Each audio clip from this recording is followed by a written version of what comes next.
আসসালামু আলাইকুম এভরিওয়ান। তো আজকে হচ্ছে ফ্রাইডে স্পেশাল আমি আজকে কী রান্না করলাম তা আপনাদের সাথে শেয়ার করব। তো সবার ফার্স্টে এখানে আমি তেল দিয়ে দিলাম কড়াইয়ে চিকেনের জন্য। এখানে পেঁয়াজ মরিচ ভেজে নিয়ে হালকা বেরেস্তা করে নেব। তারপর পানি দিয়ে এখানে আদা বাটা, গরম মশলা, জয়ফল, জ্যোতি, বাদাম বাটা সব কিছু দিয়ে আমি এখানে ভালোভাবে মশলাটাকে কষিয়ে নেব।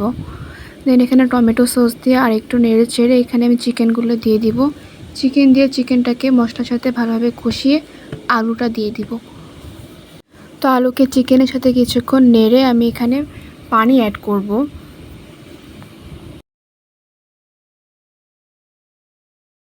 সো এখানে এখন চিকেনটা অলমোস্ট হয়ে গেছে। এখন আমি পোলার প্রিপারেশন নেব। পোলাওয়ের জন্য এখানে তেল দিয়ে দিলাম।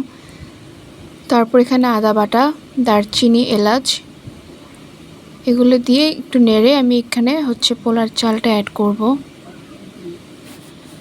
তো চালটা অ্যাড করার পর এখানে আমি চালটা কিছুক্ষণ নেড়ে নেব 2 থেকে 3 মিনিট। 2 থেকে 3 মিনিট পর এখানে আমি পানি অ্যাড করব। পানি দেওয়ার পর এখানে আমি লবণ দিব। দেন এখানে গুঁড়ো দুধটা অ্যাড করব। তো গুঁড়ো দুধ দিয়ে ভালোভাবে নেড়ে এটাকে কিছুক্ষণ রেখে দেন আবার নেড়ে চেড়ে আমি এটাকে ঢেকে দিব। দেন এখানে আমি সালাদের প্রিপারেশন নেব। এখানে পেঁয়াজ, মরিচ, ধনেপাতা, লবণ, সরিষার তেল, টমেটো, শসা এগুলো দিয়ে ভালোভাবে সালাডটা মেখে নেব। তারপর এখানে সব কিছু সার্ভ করার পালা। পোলাও, মাংস সব কিছু নিয়ে এখানে বেড়ে নিচ্ছি সব কিছু খাওয়ার জন্য। তো এটাই ছিল আজকের ভিডিও।